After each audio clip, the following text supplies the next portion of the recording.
السلام علیکم ورحمۃ اللہ۔ سورہ آل عمران مدنی صورت، تیسرے پارے کا 14واں رکوع، آیت نمبر 55 سے 56۔ اعوذ باللہ من الشیطان الرجیم، بسم اللہ الرحمن الرحیم۔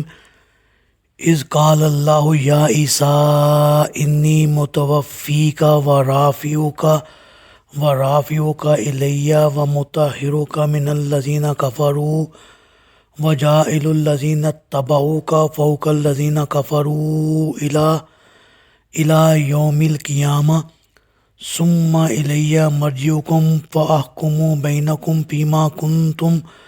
فیما کنتم فیہ تختلفون۔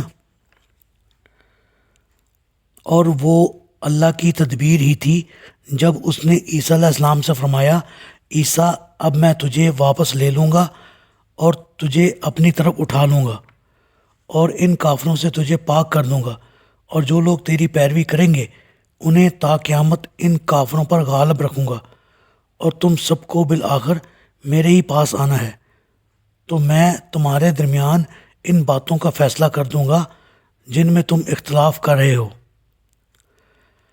فَأَمَّا الَّذِينَ كَفَرُوا فَأُعَذِّبُهُمْ عَذَابًا شَدِيدًا فِي الدُّنْيَا وَالْآخِرَةِ وَمَا لَهُم مِّن نَّاصِرِينَ۔ جن لوگوں نے کفر کیا ہے انہیں میں دنیا اور آخرت میں شدید سزا دوں گا، اور کوئی بھی ان کی مدد کرنے والا نہ ہوگا۔ جی، اس جملہ میں اللہ تعالیٰ نے عیسیٰ علیہ السلام سے دو باتوں کا وعدہ فرمایا اور انہیں یقین دلایا۔ پہلی بات یہ ہے کہ اللہ تعالیٰ عیسیٰ علیہ السلام کو ان کافروں کے الزامات سے پاک کرے گا، اور کافروں سے مراد اہل کتاب یعنی یہود و نصارہ دونوں ہیں۔ یہود کا الزام یہ تھا کہ عیسیٰ علیہ السلام معاذ اللہ ولد الحرام ہیں، اور عیسائیوں کا الزام یہ تھا کہ آپ فی الواقعہ مصلوب ہوئے تھے۔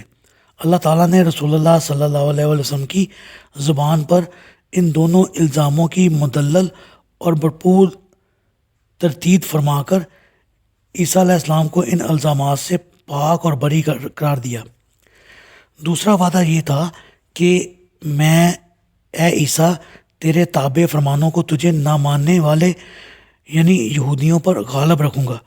پھر عیسیٰ علیہ السلام کو ماننے والوں میں مسلمان بھی شامل ہو جاتے ہیں، اور یہ پیشین گوئی یوں پوری ہوئی کہ عیسیٰ علیہ السلام کے قریباً 40 سال بعد رومی کیسر تیتوس یہودیوں پر حملہ آور ہوا اور شہر یروشلم کو ڈھا کر تباہ کر دیا، حتیٰ کہ بیت المقدس کو بھی مسمار کر دیا، لاکھوں یہودیوں کو قتل کیا اور بہت سے پکڑ کر ساتھ لے گیا اور انہیں غلام بنایا۔ اس دن سے یہود کی رہی سہی عزت اور شوکت بھی خاک میں مل گئی، جو بعد کے دور میں بھی بحال نہ ہو سکی۔ یہ اختلاف صرف یہود و نصارہ میں ہی نہیں، مسلمانوں میں بھی ہے۔ قرآن اور حدیث کی ان واضح ارشادات کے باوجود مسلمانوں کا ہی ایک فرقہ معجزات کا منکر ہے۔ یہ لوگ احادیث کو دخور اعتنا سمجھتے ہی نہیں، اور قرآنی آیات کی ایسی دور از کار تعویلیں کرنے لگتے ہیں کہ ان سے عقل شرمانے لگتی ہے۔ مسیح کی پیدائش فطری سمجھنے والوں سے چند سوالات۔ نمبر 1، اللہ تعالیٰ نے قرآن کریم میں جہاں بھی کسی پیغمبر یا کسی دوسرے شخص کا ذکر کیا ہے تو اس کی ابنیت کا کبھی ذکر نہیں کیا۔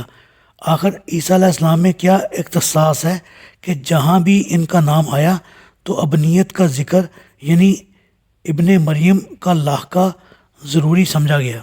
نمبر 2، اللہ تعالیٰ نسب کے بارے میں فرماتے ہیں ادعوہم لآبائہم، یعنی ہر شخص کو اس کے باپ کے نام سے منسوب کیا کرو۔ اگر عیسیٰ علیہ السلام کا واقعی کوئی باپ تھا تو اللہ تعالیٰ کو اپنے مقرر کردہ ضابطہ کے مطابق اس کا نام لینا چاہیے تھا۔ اللہ تعالیٰ نے ہر مقام پر عیسیٰ علیہ السلام کی ماں ہی کا کیوں نام لے کر انہیں ماں سے منسوب کیا ہے؟ نمبر 3، اس دور کے یہود نے سیدہ مریم پر زنا کی تہمت لگائی۔ اگر انہیں سیدہ مریم کا کوئی شوہر معلوم تھا تو تہمت لگانے کی کیا تک تھی؟ پھر اگر انہیں شوہر کا علم نہ ہو سکا تو آج کل کے لوگوں کو کیسے علم ہو گیا؟ نمبر 4، اگر عیسیٰ علیہ السلام کی پیدائش بھی عام لوگوں کی طرح فطری طور پر ہوئی تھی تو اللہ تعالیٰ کو متعدد مقامات پر آپ کی پیدائش کے متعلق تفصیلات دینے کی کیا ضرورت تھی؟ اللہ تعالیٰ یہود کو یہ جواب نہ دے سکتے تھے کہ عیسیٰ کا باپ تو فلاں ہے، پھر تم کیسے تہمت لگا رہے ہو؟ اور یہ مضمون صرف ایک جملہ یا آیت میں ادا ہو سکتا تھا۔ نمبر 5، عیسیٰ علیہ السلام کی پیدائش کے متعلق سورہ مریم کی آیت 21 میں آیۃ للناس فرمایا، اور سورہ مومنون کی آیت میں نمبر 50 میں سیدہ مریم اور عیسیٰ علیہ السلام دونوں کو آیۃ للناس فرمایا۔ اگر عیسیٰ علیہ السلام عام دستور کے مطابق ہی پیدا ہوئے تھے تو وہ خود اور ان کی ماں لوگوں کے لیے نشانی کیسے بن گئے؟ نمبر 6،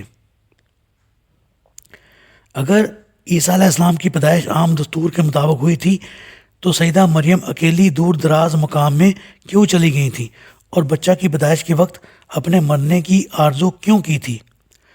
اب آپ رفع عیسیٰ علیہ السلام کے متعلق غور فرمائیے۔ منکرین کا سارا زور لفظ توفع پر ہوتا ہے، جس کے لغوی معنی پورے کا پورا وصول کر لینا۔ اس لفظ کو قرآن ہی نے نیند اور موت کے موقع پر قبض روح کے لیے استعمال کیا، حالانکہ نیند کی حالت میں پوری روح قبض نہیں ہوتی بلکہ جسم میں بھی ہوتی ہے۔ پھر اگر اس لفظ کو روح اور بدن دونوں کو وصول کرنے کے لیے استعمال کیا جائے تو لغوی لحاظ سے یہ معنی اور بھی زیادہ درست ہے۔ رافیو کا الیہ کے الفاظ اس معنی کی تائید مزید کرتے ہیں، اور دوسرے مقام پر تو اس سے بھی زیادہ واضح الفاظ میں فرمایا وما قتلہ یقیناً بر رفعہ اللہ الیہ وکان اللہ عزیزاً حکیمہ۔ اس آیت میں آپ کی زندگی اور رفع پر 3 دلائل دیے گئے ہیں۔ یہ بات یقینی ہے کہ یہود عیسیٰ علیہ السلام کو مار نہ سکے۔ پھر مزید صراحت یہ فرمائی کہ اللہ تعالیٰ نے اسے اپنی طرف اٹھا لیا۔ بعد میں وکان اللہ عزیزاً حکیمہ کہہ کر یہ وضاحت فرما دی کہ یہ رفع روح جسم کے ساتھ تھا، ورنہ یہاں لفظ عزیزاً لانے کی کوئی تک نہیں، کیونکہ رفع روح تو ہر نیک اور بد کا ہوتا ہے، اور رفع درجات ہر صالح آدمی کا، لہٰذا لازماً روح مع جسم کا رفع ہی ہو سکتا ہے۔ اللہ تعالیٰ سے دعا ہے اللہ تعالیٰ ہمیں قرآن کو پڑھنے، سمجھنے اور اس پر عمل کرنے کی توفیق عطا فرمائے۔